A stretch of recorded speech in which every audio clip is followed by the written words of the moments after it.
कोचस ना बिहार।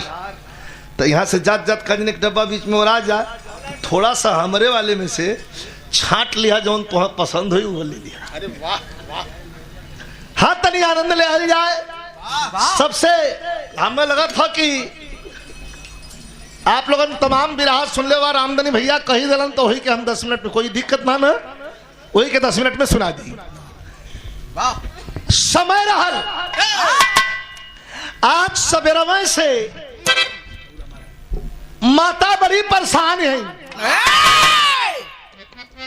भगवान भोले शंकर छान भांग का गोला मस्ती में हो के आंख मुल्ले हुअन। अब अगल बगल आवत जात हैं, तनी अखिया खोलता तो कुछ कही अतोले आंख धीरे से खोलना भोलेनाथ। भैया भैया भैया भैया बैठ जा, ए भैया के तनी नीचे नीचे बैठ जा। नहीं इनके भैया कहत हो शुरू से अंत तक कहा एकदम खुल कहा, घबरा तब आंख जब खुलल भोलेनाथ का तो माता पूछा थे कि कहो चलबा ना। कहला कहा चले? कल हमारे बाबू के जग न होते, कल न्योता आल है। हाँ, जब हमारे बाबू के जग होते तो हमें न्योता क्या बात है? भोलेनाथ कहला क्या बात है, वैसे रोज चलब जग करावत हों तो उनके निमंत्रण भेजे के चाहिए, नहीं भेजले हो तो हम न जाब। कहा एक बात और पूछत है, एक बार जइबा कि नहीं? कहला ना। कहला तब हम का कहत हुआ, कहा तू जा सके जा। अकेला छोड़ के भोलेनाथ के माता सती चल दिलिन। यहाँ अलिन तो एक तरफ ब्रह्मा एक तरफ विष्णु सब ऋषि बैठल हुन, यज्ञ का हवन होता और सृष्टि के संचार के लिए होता।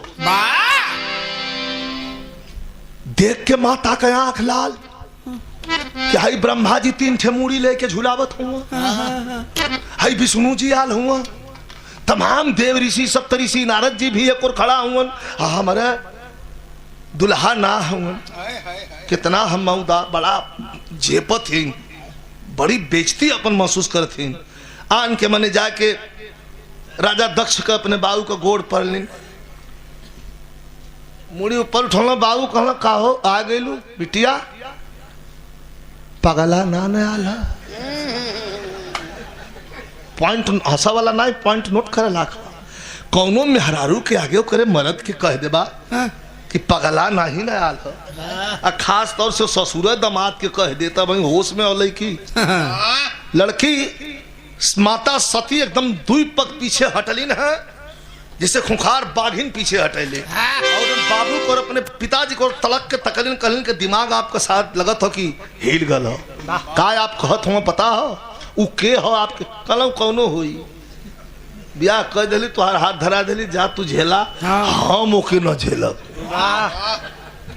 4 भूत पर डाइन चुरैन लिया के जे छोड़ दे, हमार जगिए नाश कर दे, ज्यादा भले वारा यही से तो हम काट ना भेजली। अरे बाप रे बाप, एकदम लाल होकर दौड़ के हवन कुंड में लहलहात जो हो तुम जलत हो हवन कुंड, और वही में जाके अपने आप के कल तो हम जगिए करवा देला। क्या कोई में धां दे कूद गली, हा जरा गलिन यार। कैलाश पर्वत पर भगवान भोले शंकर के आंख खुल गई कि तो बड़ा बुरा हल। भद्रकाली और वीरभद्र के भेद के तहस नहस करवौलन, गर्दन कटे लगल, जहरा जे भागल तेहरे ते भागल। दक्ष राजा का गर्दन काट के और वीरभद्र और भद्रकाली वही हवन कुंड में मार के लाते से ठेल देलन। जग का होना जरूरी हो, यज्ञिया जौन कैले रहल अधूरा रहल, उ जगिया का भय जरूरी हो। अगर जग ना होई तो इस सृष्टि का संचार रुक जाई। अब कैसे जग होई? अब नहीं के हाथ से संकल्प, उन्हीं के हाथ से होई। मुड़ी काट के ठेल गई भीतर, धड़ सुतावल हो। मिला चिरौरी के बाद आप लोग फोटो में देखले होगा, बकरा के मुड़ी काट के लगावल गई। पूरा देह आदमी कह लक्ष्मी इतना दून बकरा कह मैं स्वाहा कह के बोला स्वाहा तो कह मैं कैसो जग पूरा भाई।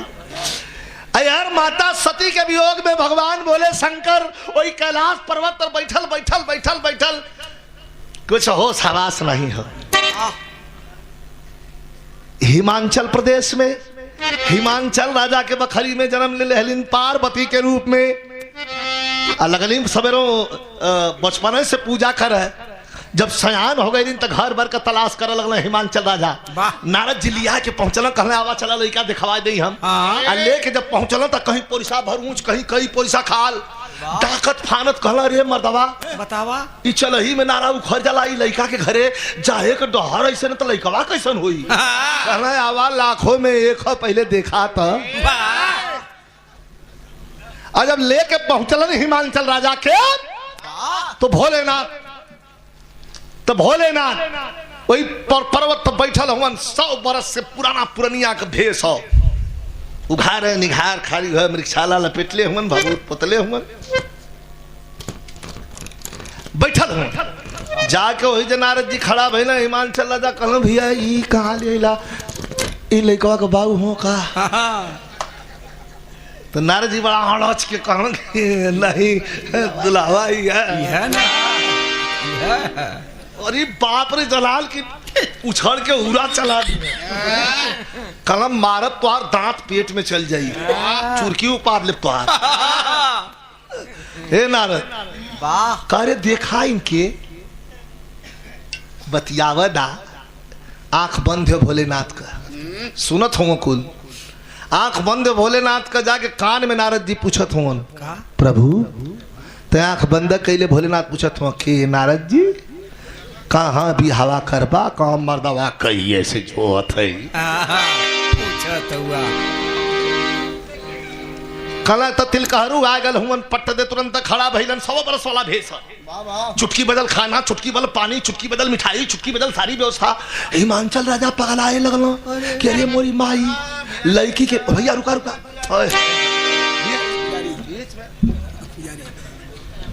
बीच में बोल दे थोड़ा जना तो भूसा में गोजी कह गई। रामधनी भैया क्या कहना है, बड़ा मजेदार आदमी हुआ, बड़ी पुरानी चीज याद धरुला। हाँ हाँ इनसे पूछत है।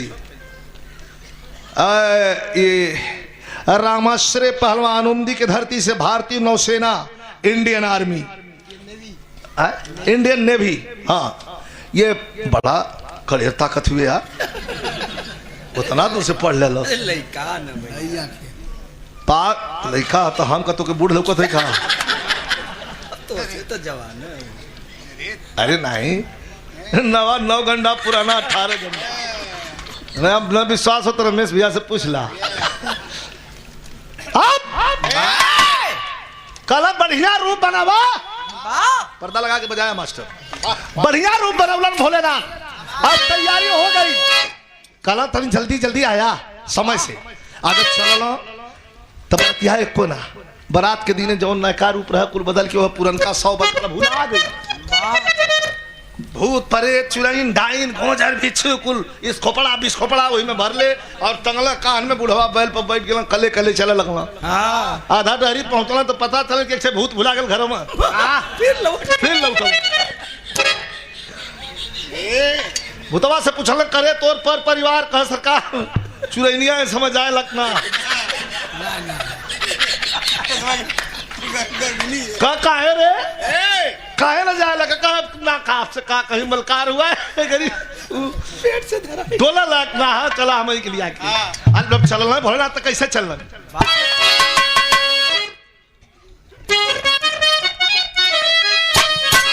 कैसे चलन कि ससुररिया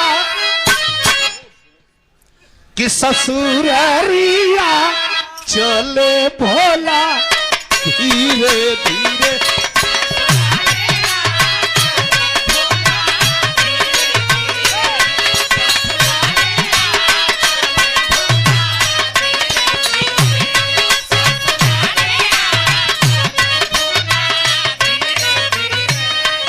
अरे ससुररिया अरे चले भोला धीरे धीरे की बन के दूल्हा, अरे बन के दूल्हा चले भोला धीरे धीरे, चले भोला धीरे धीरे।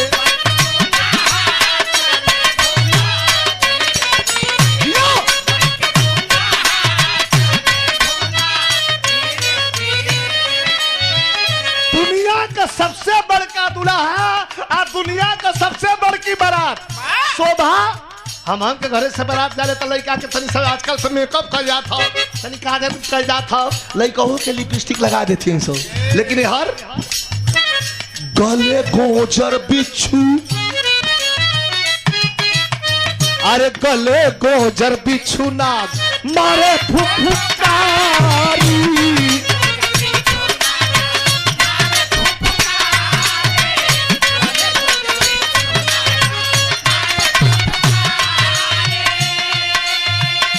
बुढ़ावा बैल पर चलल, बुढ़ावा बैल पर चलल, अरे कहीं के जब सवारी जोरिया आया जोरिया धने भोला धीरे धीरे।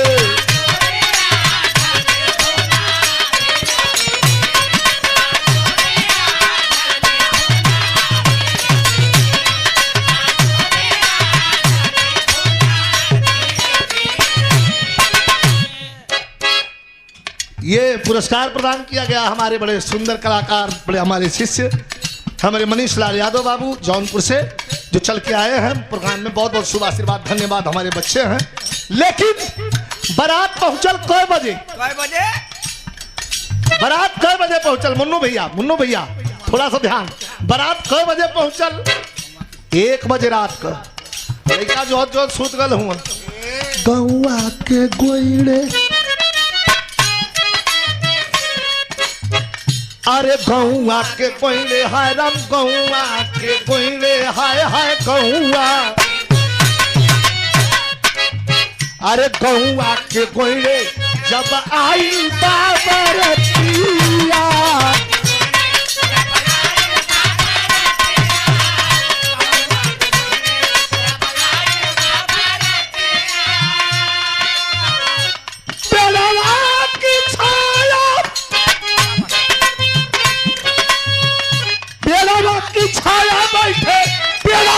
छाया बैठे बदल के सूरतिया की मस्करिया है, मस्करिया कहले भोला धीरे धीरे।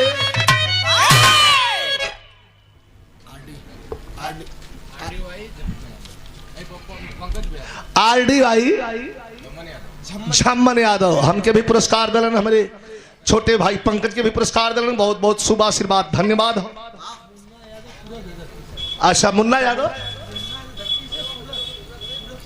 पूरब से मुन्ना यादव, पूरब के अच्छा पूरब से हमारे मुन्ना यादव जी पुरस्कार दिलन। भैया के प्रणाम बा। मेरा लड़का कुल सुतत होवन। अच्छा अगुआ का बड़ी दुर्दशा है। नारद जी के जौना आवत तौने एक ठो कुचा मार कैसा अगुवाई के लिए कहाँ बारात हुआ? नारद जी कहाँ? अरे यार तो उन्होंने हम कहे मारत हुआ आवत हुए कब आई बिहाने ही हाँ 1 तो बज गल। कुल मेहरारू निकलिन कल चला बहनी और गाँव के बहरे देखल जा। ये लक्ष्मी प्रियदर्शी के उम्र के कुल लड़की गौरा महारानी का सहेली अपन घूमत फिरत हवा लगत एकदम पुरवा हवा अपन खात पहुंचलू एक पेड़ के नीचे देखे बूढ़ बैठल बाय गांजा घींचत बाय बरधा बंधले बाय। तो जाके बुढ़वा से पूछत हैं कि कौ बुढ़ऊ है को बारात दिखला का? बुढ़ऊ अपन चिलम पर से मुंह उठौलन कहला करे गौवा में आदमी ना हो कारे। अच्छा खेल में हरुओ पावल मरद के तो बड़ा दबेरा तब पूछत ही नहीं बुल्लो उस्ताद का यहाँ तर्ज लगल गावे के तो सब गौया गोला लेकिन बड़ा बेजोड़ गाँव कैसे गाँव कैसे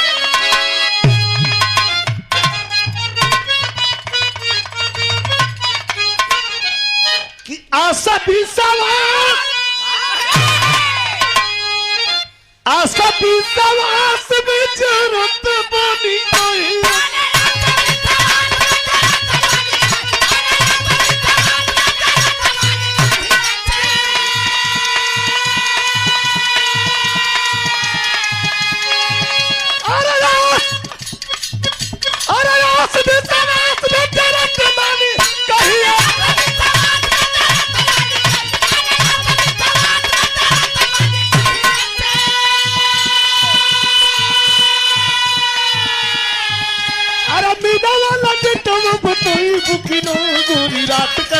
ए गोरी रात के ए गोरी रात का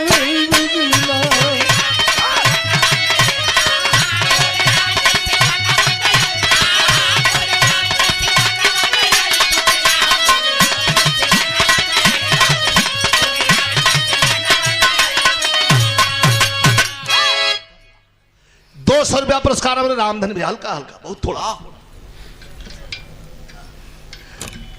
हमारे सुरेंद्र यादव भैया उप डब्ल्यू भैया के द्वारा ये पुरस्कार है रामधनी भैया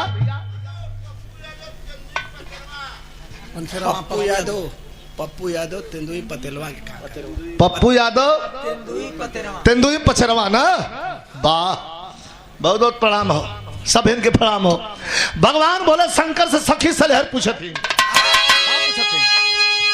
कि पूछा सादा सखिया बिहासी गई अखिया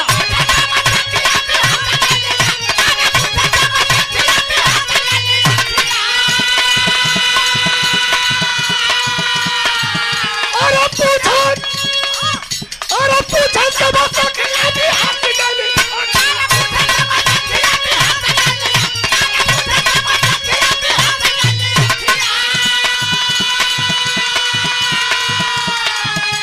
बिहासी गई अखिया बता दा बूढ़ाऊ की कहा तो हरी अरे कहा तो हरी अरे कहा तो हरी परतिया देखा दा बूढ़ाऊ अरे कहा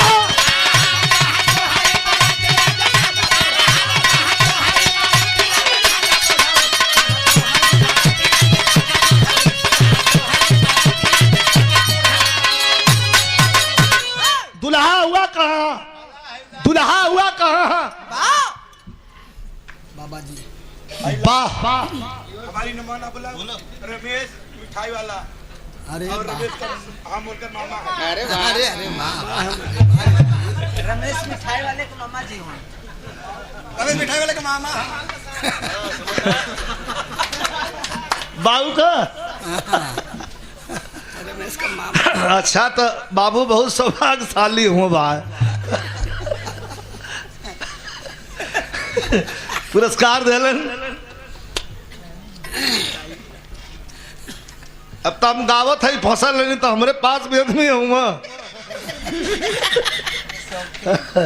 हाँ जल्ला दो चार बात बतिया लेते हैं ये पुरस्कार प्रदान कैलन है हमारे कल कलन रमेश भैया का मम्मा है इधर से ₹200 पुरस्कार हमारे भैया दहलन ये तंदेवी पचरवा से हमारे रामधनी भैया और तमाम पुरस्कार मिलल हो कुछ पुरस्कार में भुला भी जात हो हमारे प्रणाम स्वीकार करी है कहाँ तुम्हार बारात हो कैसा हाल हुआ क्या हुआ तू कल दबेरा लगल इसो अरे तो जस दबेरा तस भोलेनाथ टिकुरल जा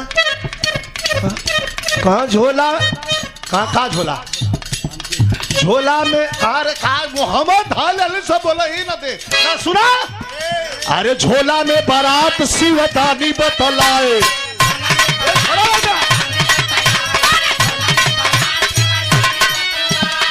पूरा बारात है झोला में हाँ क्या दिखावा तो तनी कहाँ दिखाई तो खतरा हो जाए मत दिखा लोग जा कहाँ नहीं दिखावा कहना मनबू कहना कहतला तौले पारी पारा पारा पारी पारा पारी झोलवा से भूतावा कूदाए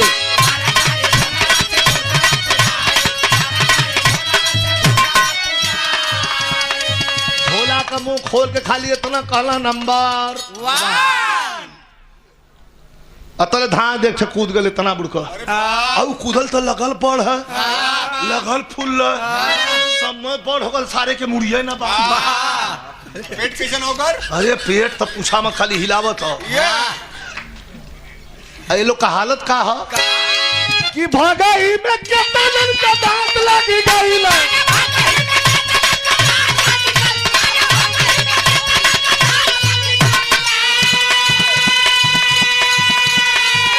अरे भगाई में कितना का दांत लगी गई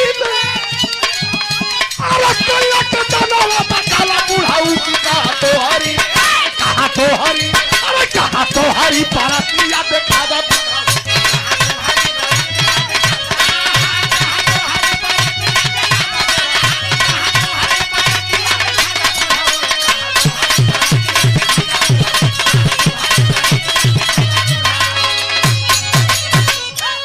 कुश्ती का विराट दंगल दिनांक 17/4/2022 रविवार को अशोक पहलवान पारस पहलवान सुरेंद्र पहलवान के सौजन्य से ही दंगल हो, हम लोग के एकत्रित होना हो।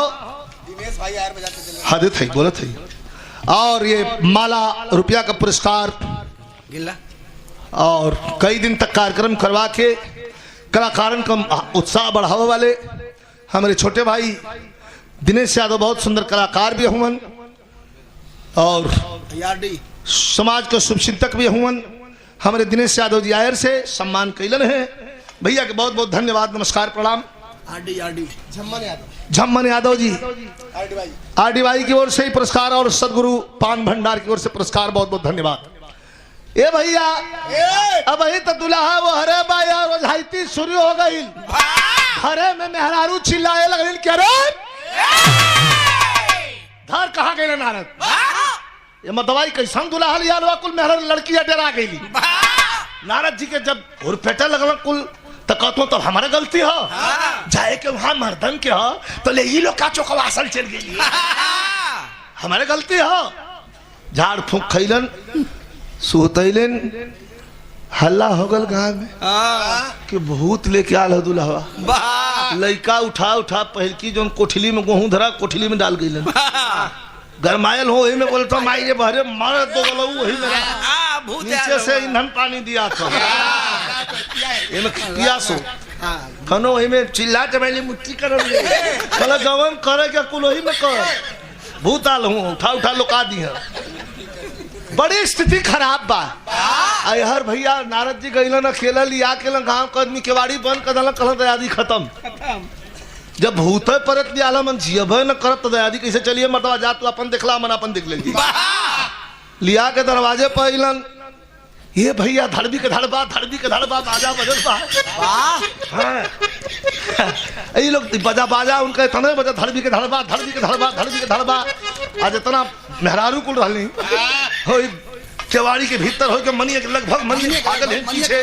अरे बाप देखे में डरा जाते अब ये भल की द्वार परीक्षण कैसे हुई दुल्हा का मेरा उनको रोमा खड़ा हम हन परीक्षण न करब नवनिया के डटलिन पार्वती का माई मैना मतारी है जो नवनिया का हाँ निक दुल्हा रहा पैर हमार गोड़ खपस दे लोग आज देखत है तनी भूत परे तब हम के चला जात है नौआ कहला बची के जाइए देखी बहुत समरल ये नहीं बीचे में चल जाइबी तो हमारो अधजला कैसे बीती का घबरा मत का नहीं जाए खत्म होए तो पूरा हो जाए आधा तिया हो के मत आए बच बचा के नवनिया चलल आ जाए के जवन तो ना मेहरारू कुल अंदर से गीत गावत थे का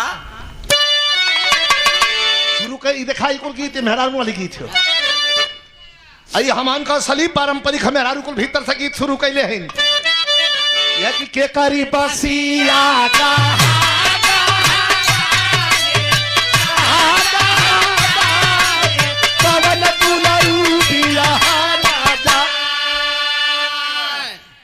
आजकल कुल ना चलत आजकल कुल नैकी जन ऐसन की लेकिया है हाँ कुल गावत है का जानत हुआ जरा तारच दिखाओ मैं डाल देखूंगी जरा तारच दिखाओ और ओए में उड़िहार के ठे बारात आइल रहल एठे लड़की रहल ओकर नकिया है जैसे फाटल है और झगड़ा कर मात को लोग गाँव तो हमना आई का लेकिन कुल कहीं तक कहीं भी थोड़े बोले ही ना हो थका नहीं हम नहीं है बात तुम मत का थोड़े ना खावे आई माई को करे मुंह पर लगा दे कुल आ मजे लिए थे तो वो गा दे खाओ मैं देखूं बरत जाओ के चलना भाग ये भैया ये डाल देखा ही का देखा कहत है वो डाला देखा कहत है लेकिन वो फटल का सकर बोलिया और निकी का गाँव ने करी का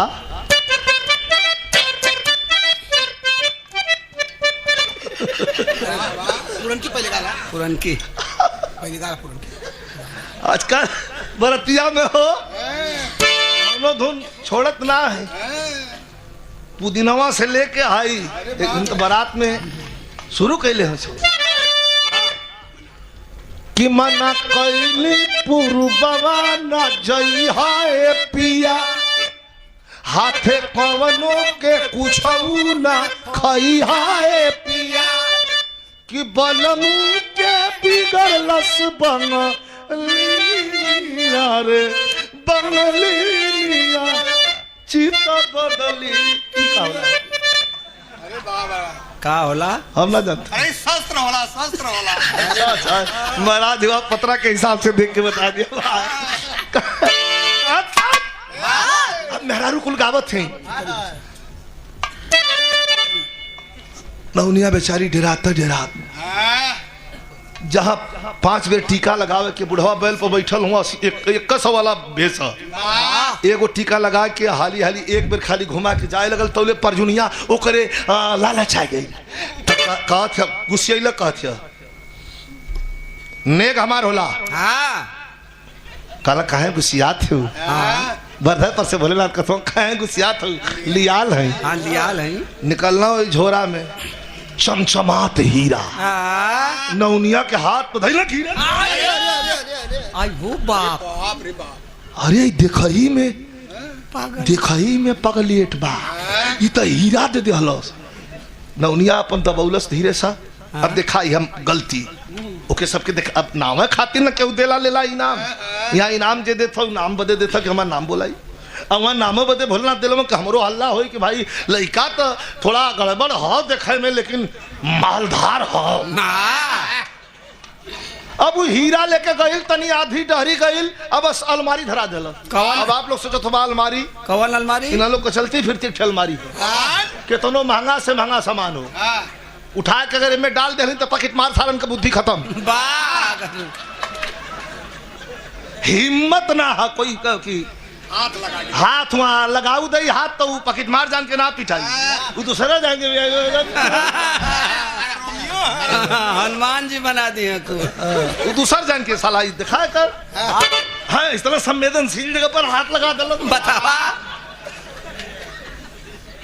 आदमी ने कहा भाई आदमी का कौन संवेदनशील ना महेंद्र रहा लंगोटा में रुपया बंधले रहा ये तो बद्धी ना भाई नहीं इनका दोनों हथवा पकड़ के आराम से लंगोटवा में से रुपया खोल लेना से एक जगह कटाऊ गल है तनी सा हाँ लेके गल मेला शिव कुमार बहुत बहुत धन्यवाद बाबू के शुभ आशीर्वाद सब इनके प्रणाम हो नौनिया अपन ही में रख दिलस हीरा आगे धीरे से बढ़ल में है कुछ देला हाँ तौले खुद पगलेट बा के तौले का दे भोलेनाथ कहला अरे ये पुजारी हम इतना अपने नाम बदे देहली चोरावत तौले खेला कह गई ना जैसे ना पता कहा कैला जोन हीरा रखल रहता और हो गयल कीड़ा लगल जगह खोजे अब फटकार के भैया आई पोंछ निकल गई नीचे अब फट यही पकड़ ले बा अरे भाई कैले बा सरवा रेंगत भाई जाके अंगना में गिरल बा यहाँ का लोटल वहाँ का लोटल वहाँ नारद जी का पकड़ के चुरकी मैना बतारी दू फेरा घुमा दे कहा कि तो पार ले चुकी है दुल्हा आल के कुल्हन के मुआवे आल रे नारद जी कहल कि हमारा गलती है जब वो पौला से तो काहे बोलवाउला से फसौलस तो हुआ आ नौआ छाती पीट के वो हर रोवत बा देर मना कैली बुजरो ना मल्लू अब जोड़ा फूट जाई जना आज जोड़ा फूट जाई आज बचन ना एकदम कैची छुड़ा कूल जाके और जा बड़ा मनौनी भाई तब कभी कहत हम कि तमाशा बर पूजा पर भयल हाँ तमाशा बर पूजा पर भयल सिस्कन लगी भावना मैना की अभिलाषा तमाशा बर पूजा पर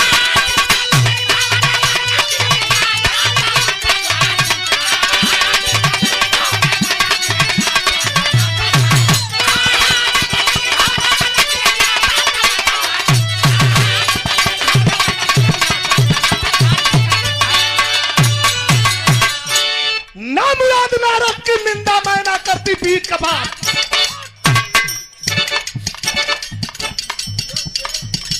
हमारे कवि जी बड़ा प्यार स्नेह मिलल, हमारे मटरू कवि जी के द्वारा आशीर्वाद मिलल हो। मैना मतारी का कहलिन हमारे पप्पू यादव भैया तंदुरी पचरवा से पुरस्कार फिर प्रदान के लिए हमारे गुरु जी के द्वारा, कवि जी के द्वारा। ना मुराद नारद की निंदा मैं ना करती पीठ कपाट, नहीं करूंगी शादी से भले उमर हो जाए कुआर। नागमत तनी के बिचार रखी आई अगुआ भणुआ बाय कमार और नटखट भास आयल दुल्हा पनिया डूबल या जमा।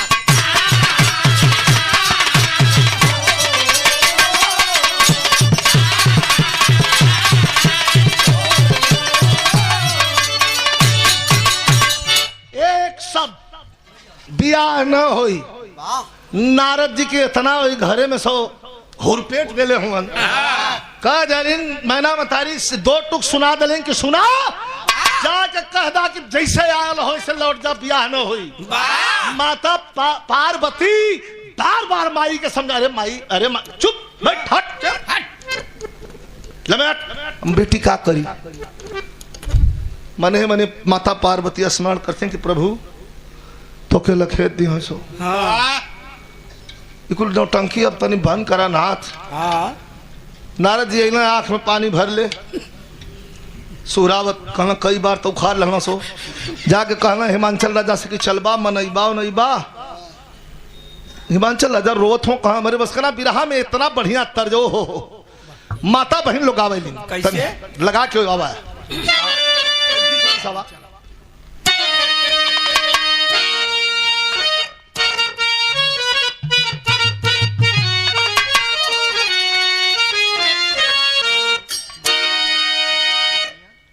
हमारे दिलीप यादव बाबू, अच्छा हमारे दिलीप यादव बाबू हमारे महेंद्र भैया के गेस्ट हैं, आपके द्वारा ये पुरस्कार 500 रुपया। धर्मरत्न यादव जी समाजवादी चिंतक नौगढ़वा की धरती से पुरस्कार दे लेने 100 रुपया। ये माता बहन लोग आजकल नई लड़की गावेली कि माई सिखावली ना सिखावली ना सहुरवा जनू कि माई सिखावली ना सहुरवा जनाला। अरे से नूरावा हो दुल्हा धीरे से डाला।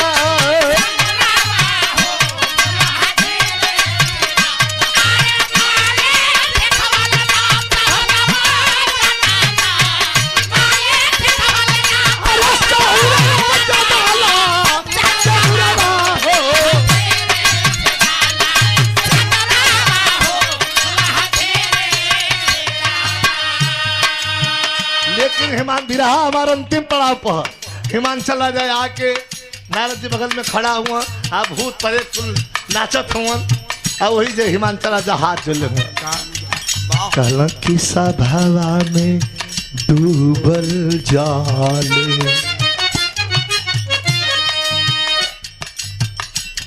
सभावा में डूबल जाले। का डूबल जाले सभावा में डूबल जाले हमारी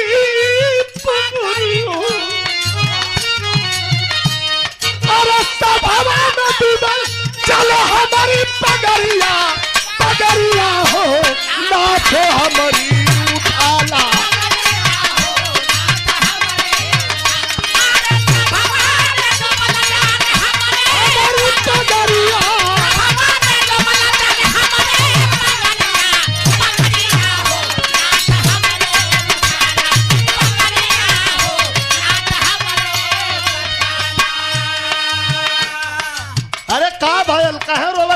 कहला रे सरकार पूरा गांव नाराज है, भूत कहला दत्त तक कहे के न चाहिए।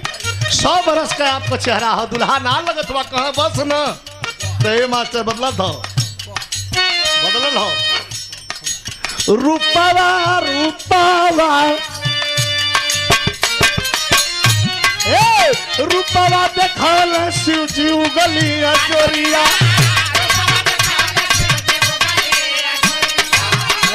रूपवा देखल ना शिव जी आ तौले भूत प्रेत गायब अरे लगली बरतिया में बेतन के कतरिया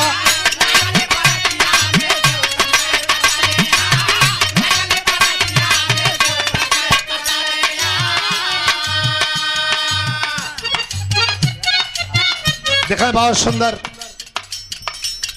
कलाकार हुए हम लोग के साथी हुए जो लक्ष्मी प्रदीप जी के साथ संगत करते हुए कोरस पर धर्मराज बाबू शुभ आशीर्वाद धन्यवाद सब भैया के नमस्कार प्रणाम हो तब अरे गौरा के संग अरे गौरा के संग यहाँ भोला घुमाना भवरिया अरे गौरा के संग भोला घुमाना भवरिया पगरिया हो नाथ हबरी आला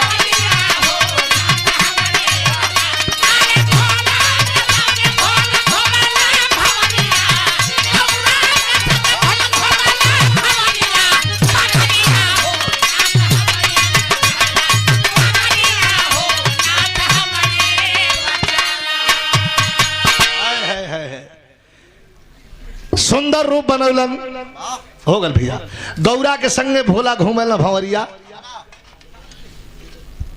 बैठ गई विदाई होते तब अरे वोड़ के बैठी अरे वोड़ के बैठी वही बैला बच्चा दरिया गिरजा महारानी आयली अपने प्रीतम के बखरिया गिरजा महारानी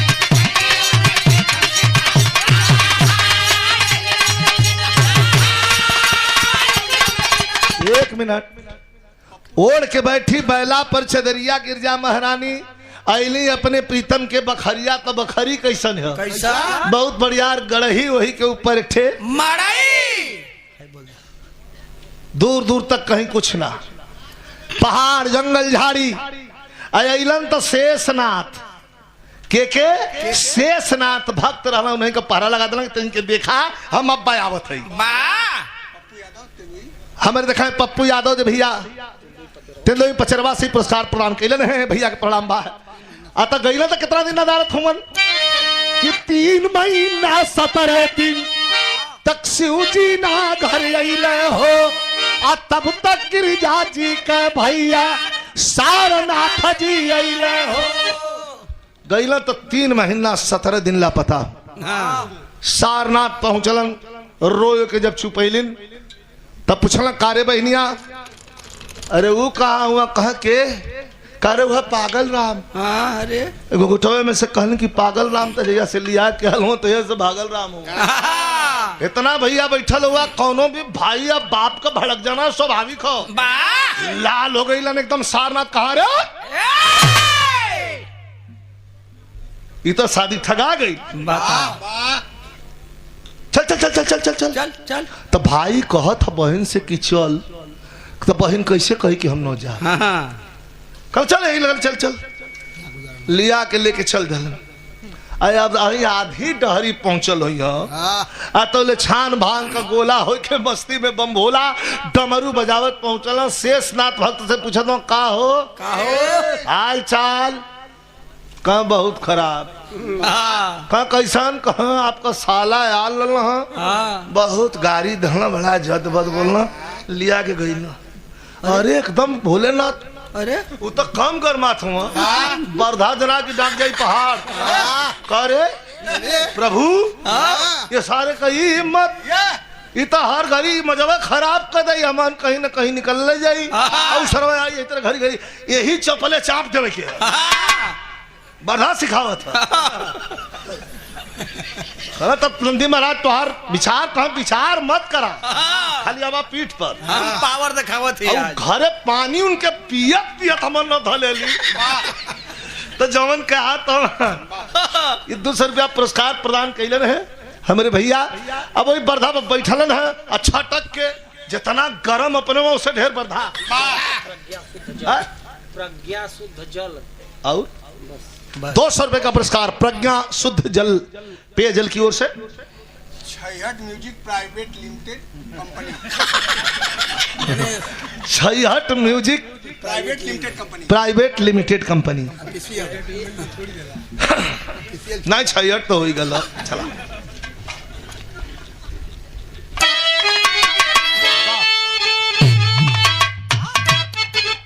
चार लाइन गौर के लिए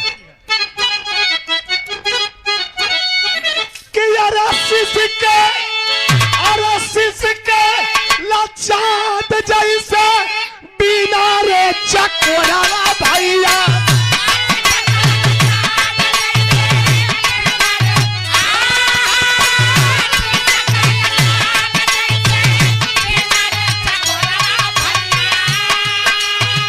वह मोरवा मोरी लिया बिना गिरे कुम्हिदाया।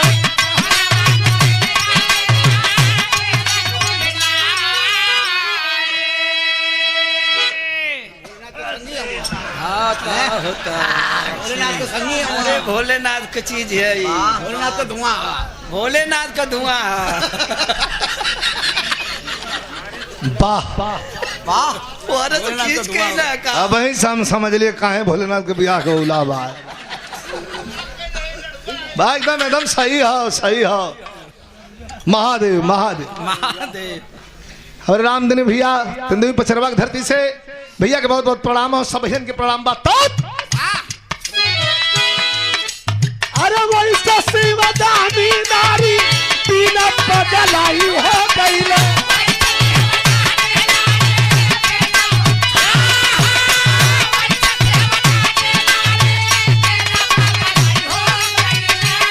बुढ़ावा बैल पर सवारी कैले जाए।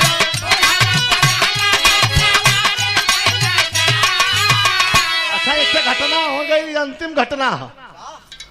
चल के दौड़ के धरल जाई छटक के जब चढ़े लगल तो जोन मेरी छाला पहले रहलन ओकर गट्ठी चढ़ता के खुल गई। रमेश भैया खाली गठिया खुलल है।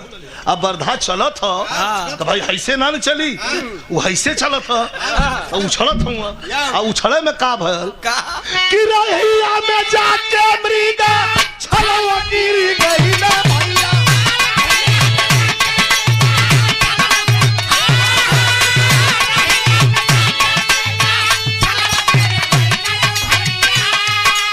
कोई तरह नंगा तनवाई गई अपने ससुराल।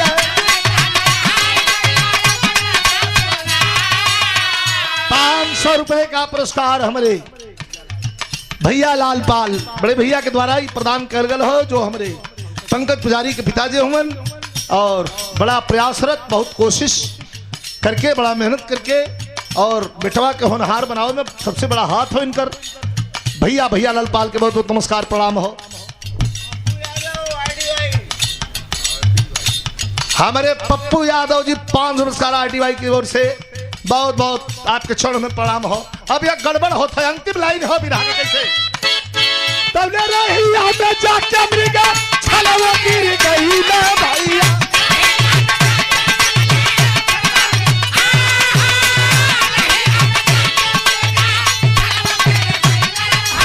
अरे नंगा तनय आई गई अपने ससुराल।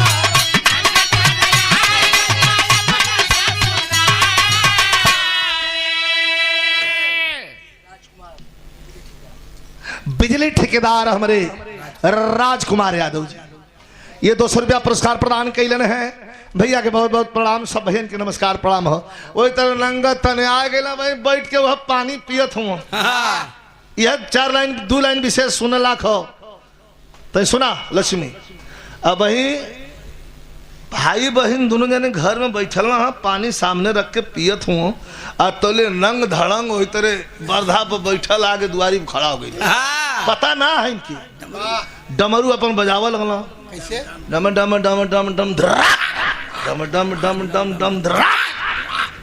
अब लड़का कुछ जुटे लगल मदारी वाला आया कर साला मदारी वाला आगल का आ उतरे लगल जब तो मेरे छलवा रहे तो हेतने पर रोक दे वो है ना उतरा लगला पर फट दे दिल्ली दरबार खुल गल कहला ओ ई काम सही बोला ई लिया के चली न कि गुजारा न होई करियो ना वहाँ साफ साफ देख ले हाँ, गुजारा होई की ना ये उतर दिखाओ जला द्वारी पर खड़ा हुआ आवाज दिला रहा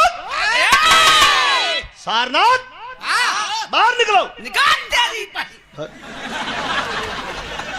सारनाथ पानी पियत हवन गौरा महारानी से कहलन कि बहनिया कोनो पागल चिल्ला था खाना उना कुछ दे दे सीधा पानी तने हम पानी पियत है जीव थक गला गौरा महारानी अलिन खिड़की खोल थी बंद कर दिली कहले भैया हम पानिया पियत है ना होता तो आई देख देखला जा देखला जा जा हम पानिया पियत है तो देख ला आई अवंता काल कैले हम निकाल निकाल जल्दी बाहर निकल सारे क्रोध में होकर सारनाथ निकलना कमन इतना ललकारत हो कलाड़ी खोल के मुड़ी नीचे कैले धर धर धर धर चल जाता हूँ आधी गहरी पहुंच गए अच्छा मुड़ी ऊपर कैलन पोजीशन देखलन जब तो धीरे धीरे पीछे देखिया खड़ा हर्द भगना घर में जाके हाफा लगला जैसे घाव में जर्सी गई हाफ है कला करे बहनिया वह है कि डिजाइन का दूसरा है का भैया वह हूँ लेकिन इस समय बहुत क्रोध में हूँ अच्छा अच्छा ज्यादा क्रोध में होना तो करधन तक उतार के फेंक देना कहा अब भाई तना जाना सो भी हम तना जाना यार भोलेनाथ का कहना सदरा ला कि जटावा ऊपर पट के धरती के ऊपर ए भैया जटावा ऊपर पट के धरती के ऊपर भैया गिनी के जाला भाई लटैया अरे 107 लिंग का तब हो गया रचना ए भैया 107 लिंग का तब हो गया रचना अरे 107 भगमाता कहली तैया अरे वो आया तो धरती पे होले रे पूजन अरे वो आया तो धरती पे होले अरे हर हर महादेव वाला मेरा वाला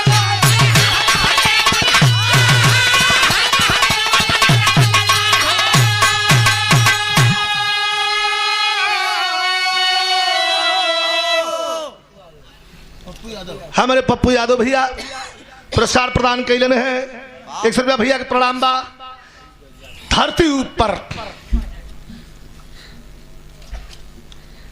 और ये देखें हमारे छोटे भाई मास्टर साहब श्री अनिल यादव जी बलिदानी धरती शहीदी देती गाजीपुर की धरती से पुरस्कार दिलन ये भैया के बहुत बहुत शुभ आशीर्वाद धन्यवाद एक गीत घरी हम गावत है शहीद श्याम नारायण यादव का वो परिवार से ताल्लुक रखा है आप अनिल यादव मास्टर साहब ये हसनपुरा गाजीपुर कहुतरी भैया के बहुत बहुत धन्यवाद शुभ आशीर्वाद हो उतार के थे जटा धरती पर पटकलन है और धरती के गोद से अग्नि का ज्वाला प्रस्फुटित भइल और अग्नि की ज्वाला से 107 लिंग का उत्पत्ति हो गई अब चिल्लाए लगना फिर हाँ सारनाथ ले जाए के खाची में उठाए के हाँ मंडी धरावा है ना हो अच्छी में उठावे लायक यही से टाइट के लिए रखा कर ले चले जा वाह पहले का जवाब दा एक अंगूर काट के रख खाची होगी माता अपने तप विद्या से 107 भक्त तैयारी करीन है वाह जवन ये धरती पर कुछ देवता राष्ट्रीय हुवन कुछ देवता ग्रामीण हुवन कुछ देवता जिला क्षेत्र वाइज प्रादेशिक हुवन लेकिन भगवान भोले शंकर अंतर्राष्ट्रीय देवता हुवन विदेश में भी इनकर पूजा होले इनमें कोई दूरा नहीं हो ओम नमः शिवाय मन से एक तरफ माता का जाप दूसरे तरफ भगवान भोले शंकर का ओम नमः शिवाय का जाप मात्र 5 बार 5 दिन आदमी कर दे तो हमारा दावा जो भी काम बिगड़ल हो काम बन जाई ये हम लिख सकीला ये हम अनुभव ही कैले ही 5 बार ज्यादा नहीं ओम नमः शिवाय 5 बार लेकिन मन से आज भी जीवंत शक्तिपीठ भगवान भोले शंकर तो अब जो केहू अपने बहन बेटी के घर से ना निकाला, अंतिम लाइन है पकड़ना गट्टा हाँ और सारनाथ इतने आंख मूल्य कल ला इनके लिए आके जा जा कल नहीं अखिया खोला खोला हो देखला देखला का देखा क्या सूरतिया देखने और का तुझे दिखाओ थोड़ा का हेरा गल कौन गाड़ी स्प्लेंडर प्लस 1664 कहाँ रहे खड़ा विराज सुनाल हुआ वो में चाबी नहीं रहा अच्छा तो अच्छा नहीं अब खत्म हो अपील कर देते ही दिखा भैया कोई टाटू इधर तो कहीं गल ना हो देखला कहीं इधर तो थोड़ा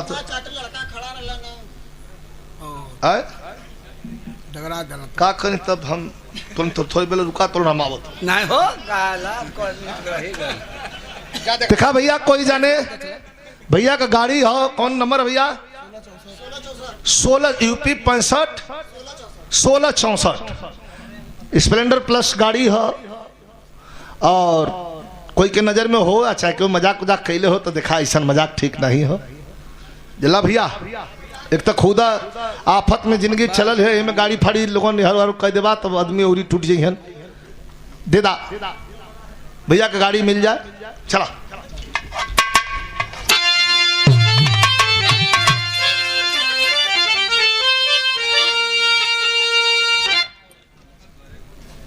और ये 500 रुपए का पुरस्कार प्रदान किया गया अश्वनी पटेल ग्राम प्रधान छोलापुर मोइया ब्लॉक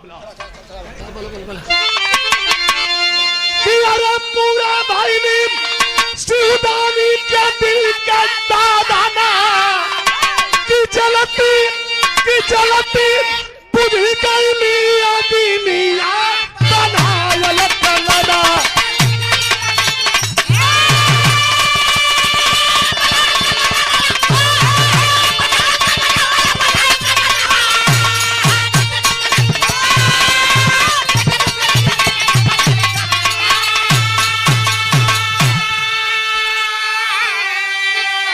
गुरु बिहारी गुरु गणेश गुरु रामलाल बर बाका स्वर्ग चंद्रिका कवि बच्चन के तमाशा द्वार पूजा